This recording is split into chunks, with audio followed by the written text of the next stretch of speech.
Olá, queridos amigos e irmãos. Hoje eu quero falar um pouquinho de Mateus 18:18. Quando o Senhor entregou a Pedro a autoridade e disse: o que ligares na terra terá sido ligado no céu, e o que desligares na terra terá sido desligado no céu. Nós, os seres humanos, os homens, vivem sempre numa expectativa de um novo governo, de um novo presidente, de uma nova situação econômica. Mas nós, crentes no Senhor, nós já vivemos um novo governo, um governo que é sobremodo excelente, o governo celestial.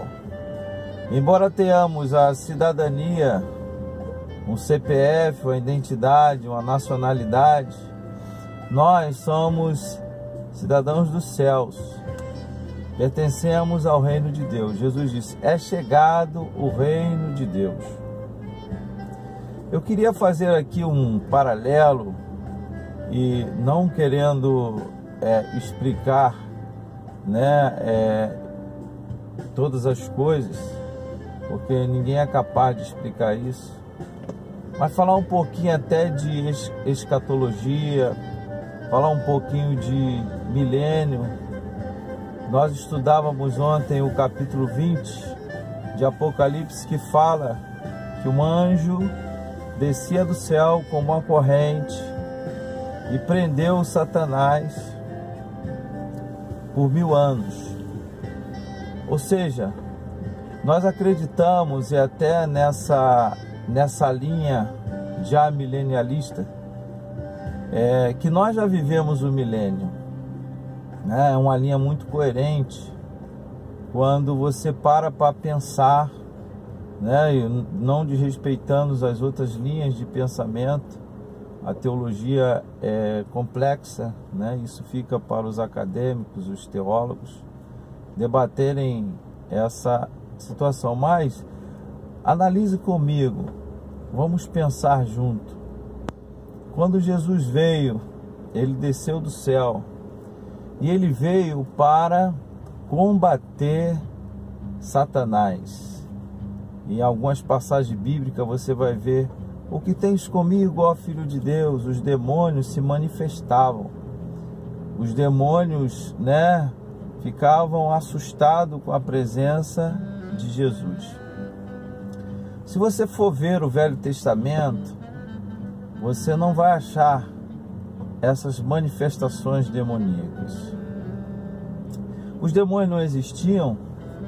Nós sabemos que houve um desejo de Lúcifer de ser igual a Deus, de subir ao lugar de Deus. E Deus o lançou para baixo com 1/3 dos anjos.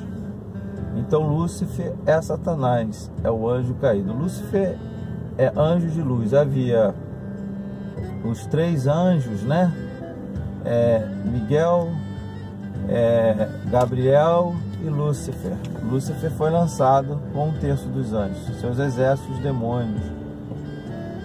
E ele atuava, na minha visão, na minha linha de raciocínio, antes de Jesus, ele estava atuando de forma plena, de forma completa. Ele agia nas nações, nos povos, sem uma repreensão, sem um para combatê-lo. Nós, lógico, que vimos a nação de Israel ser escolhida por Deus, e eles caminhavam, e Deus escolhia um profeta, um rei, e ungia aquele profeta, aquele rei, e ele tinha uma certa autoridade. E a nação israelita, hebreu, sempre foi invejada pelos outros povos. E você vai ver Gog e Magog, você vai ver reinos do mundo sempre se aliando para combater os filhos de Deus. Então aquele homem, aquela nação, quando próximo a Deus, eles tinham esta proteção divina, mas o mundo inteiro estava desprotegido. Você está entendendo o raciocínio? Quando Jesus desce, ele veio para combater Satanás e seus anjos. Tanto é que lá em Lucas 4, se não me engano, o Senhor Jesus foi conduzido ao deserto para ser tentado por esse espírito, por esse, príncipe das trevas.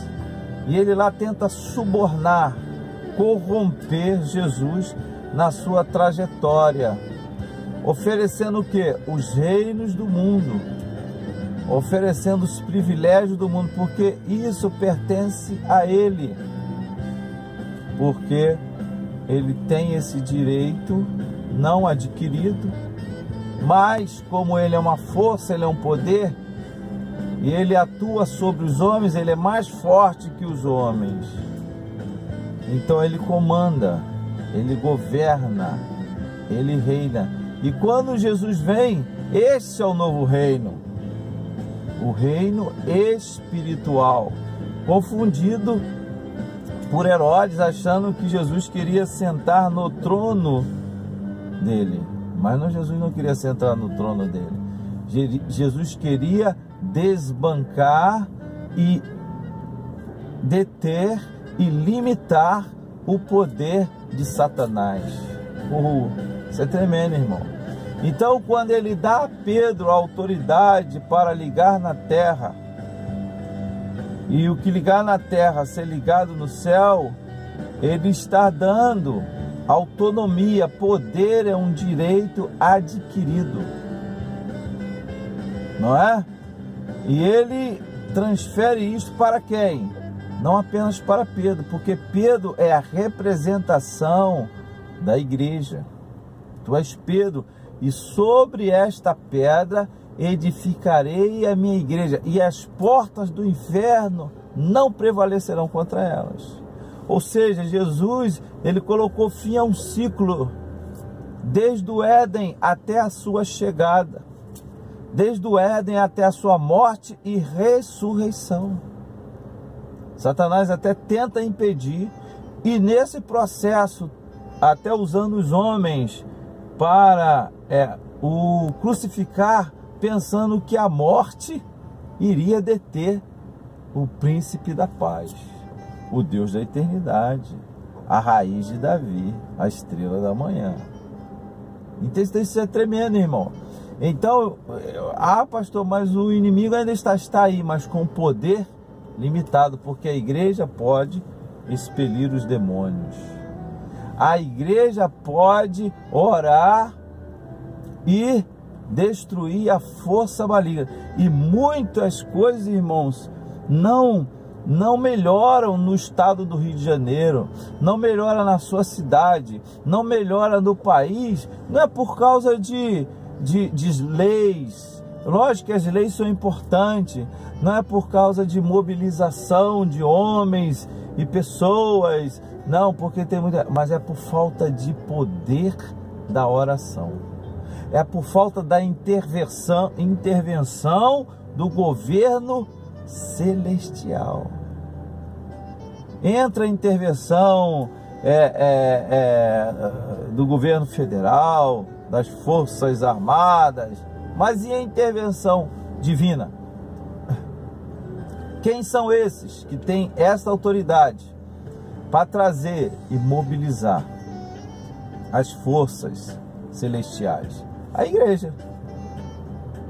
O anjo da igreja. Quem é um anjo da igreja? O pastor. Uma das minhas desculpe, uma das minhas lutas é essa, sempre orando pela cidade.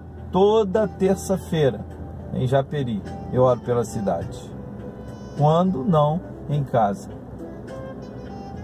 Toda a quarta-feira em Gero Pedreira, que é Japeri, primeiro distrito de Japeri. E agora eu entendo porque essas duas igrejas estão unidas, porque o Senhor tem uma obra na cidade de Japeri. Quantas vezes já orei por outras cidades quando era de Nova Iguaçu, bem no início, andávamos pelo aquele centro, orando, estendendo as mãos e pedindo a intervenção divina em Queimados. Eu tenho muitas histórias, né? E de vitórias, de coisas que aconteceram, que são fatos. Então, irmãos, nós já estamos governando, porque lá no Apocalipse 20 você vai ver que Cristo governa com a sua igreja. Então essa linha é muito coerente, né? Nos leva a pensar. Lógico que há outros argumentos a respeito das outras linhas, né, teológicas na questão da escatologia. Mas nunca entenda 1000 como literal, é um período de tempo. Nem tudo que está escrito na Bíblia é literal, é simbólico, é representativo. Então a igreja já está governando desde o momento que Jesus morreu e ressuscitou. E ao morrer para o mundo, ressuscitamos. A primeira ressurreição já existe para o crente em Jesus, o crente em Cristo Jesus. E ele vai ressuscitar. Se morrer e Jesus voltar, vai ter a segunda ressurreição. Agora, quem não crê, morre 2 vezes. Morre a morte física e a morte eterna. Mas aqueles que creem em Jesus, como diz lá o texto, vai morrer para a vida. E isso é fantástico. Isso é tremendo. Isso é paradoxal. Como alguém morre para a vida. Então, quem crer em Jesus e for batizado, será salvo. Não vai ser lançado no lago de fogo e enxofre, mas sim irá para a glória dos céus, para a nova Jerusalém. Eu espero você em uma de nossas igrejas, em Engenheiro Pedreira,